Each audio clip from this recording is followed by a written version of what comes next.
Explain to me how JP Morgan lost more yesterday in market cap than Silvergate Bank was ever worth. Help me understand how this is a crypto problem. This is not a crypto problem. This is a good old-fashioned bank run. And did you see the chart that's going around? This is the scariest chart that might exist. This is a very scary chart.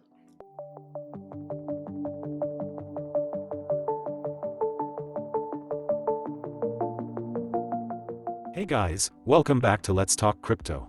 While investors are still licking their wounds from 2022, a little-known fact to many was that banks have also suffered hundreds of billions in mark-to-market losses on their securities portfolio. Following the collapse of Silvergate Bank and the resulting turbulent week in banking, tech innovators and entrepreneurs of Silicon Valley are requesting a bailout for Silicon Valley Bank. On the Blockworks podcast, hedge fund investor Mark Yusko shared his insights into the banking crisis. Yusko argued the issue of a potential bailout for Silver Bank is that too big to fail banks such as JP Morgan are incurring more losses per day than Silvergate did in total.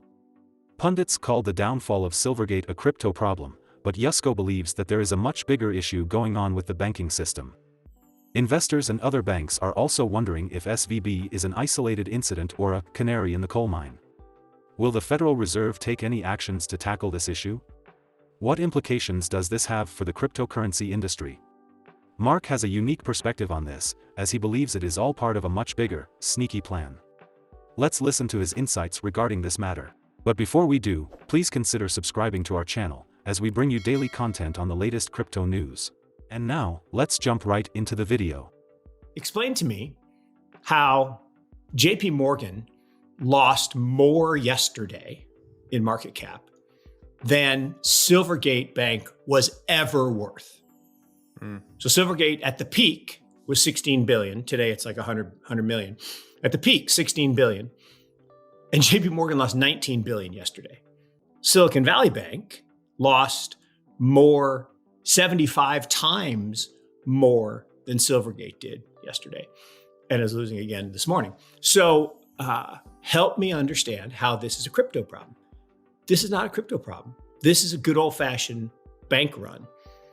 And you have, and I use this term affectionately to my brethren, idiot venture capitalists out telling their portfolio companies to hurry up and withdraw your money from Silicon Valley Bank. Has anyone ever studied the term bank run? That is what a bank run is.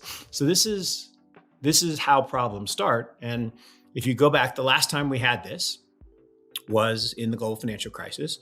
And I remember it well. You had a company that on Friday said, "We are fine. Our liquidity is excellent." And on Sunday, they were taken over by JP Morgan, and they opened up Monday down, 80 some odd %. And that was Bear Stearns. And then the whole global financial crisis started. So I think we are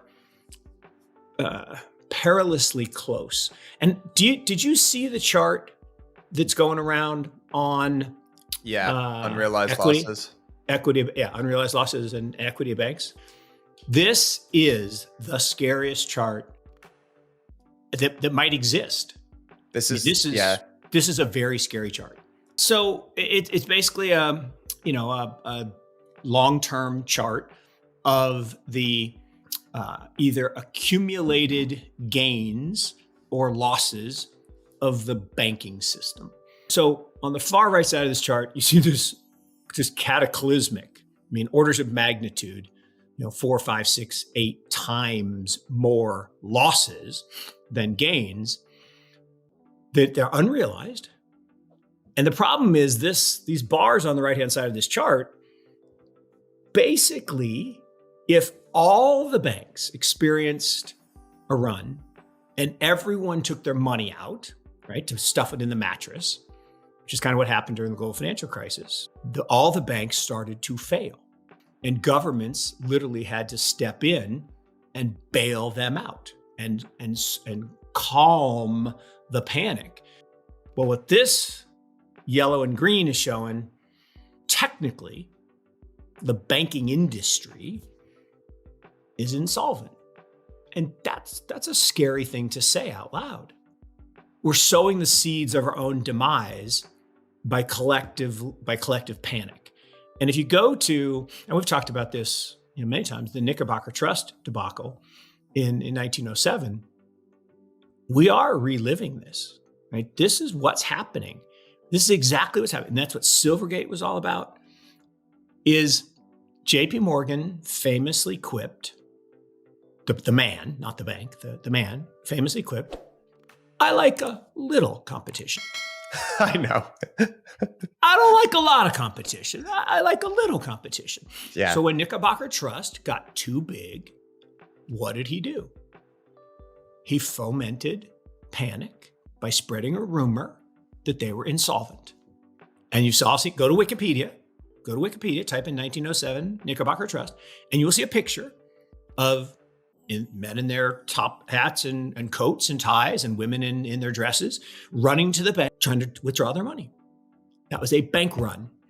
And banking works great 99% of the time.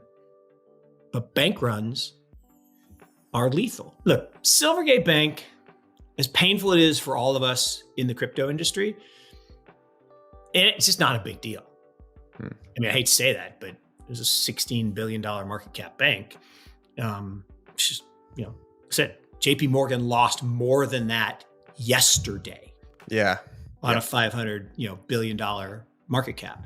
Silicon Valley Bank matters, right? It was actually it was about the same size, right? It was about a $16 billion market cap, but it's too big to fail because it is at the heart of our startup culture, whereas crypto is the enemy, public enemy number one.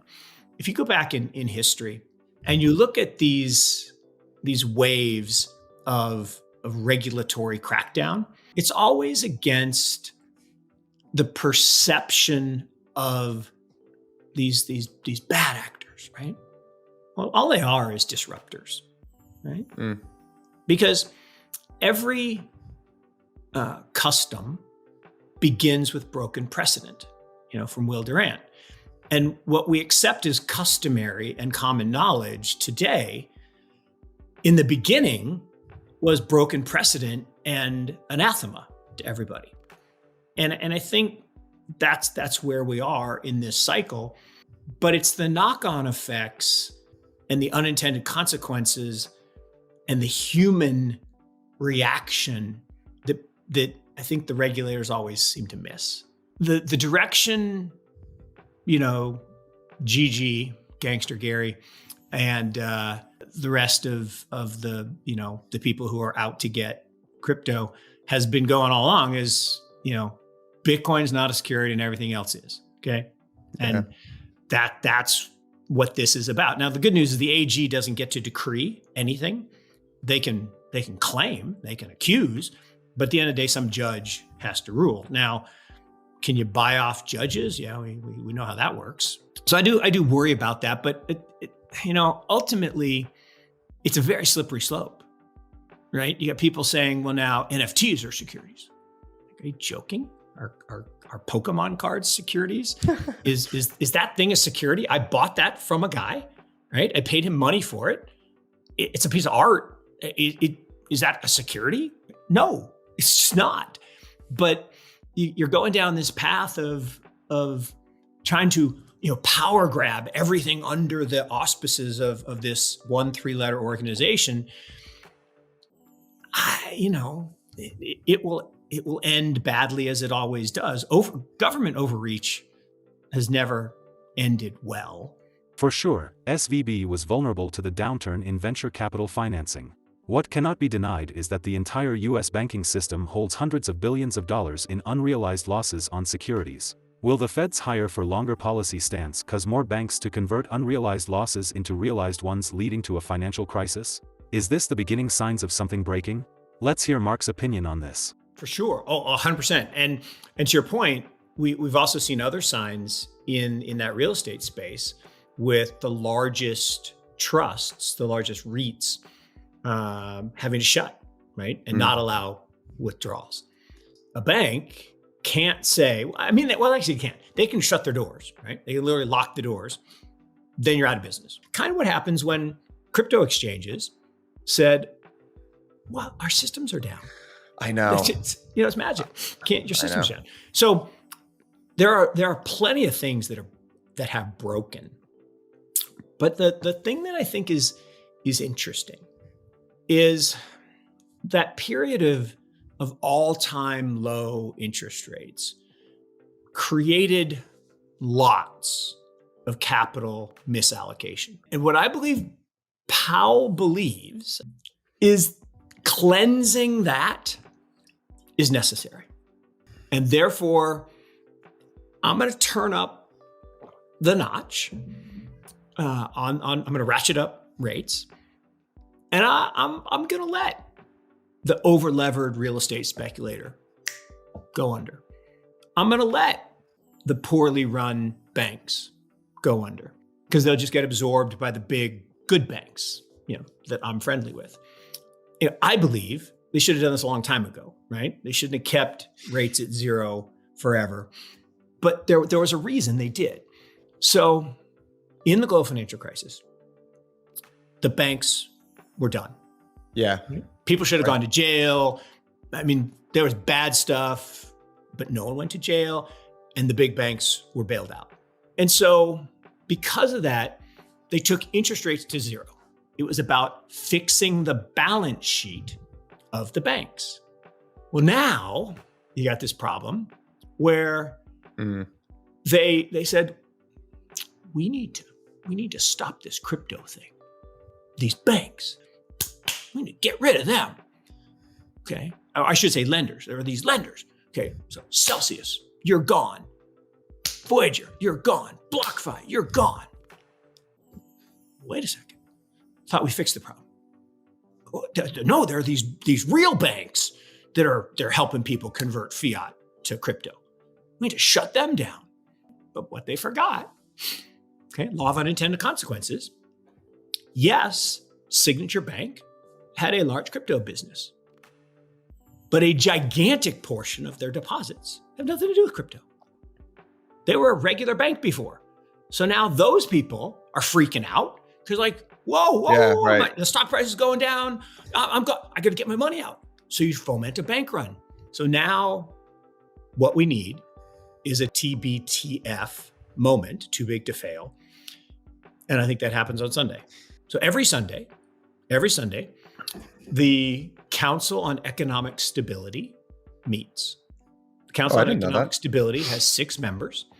It's the Secretary of the Treasury, the head of the Fed, and the head of the 4 largest banks. So JP Morgan, Citi, Goldman, and I think it's Morgan Stanley, not Wells Fargo. But they meet every Sunday. And my guess is this Sunday, during their meeting, they will determine that there needs to be a bailout or a merger.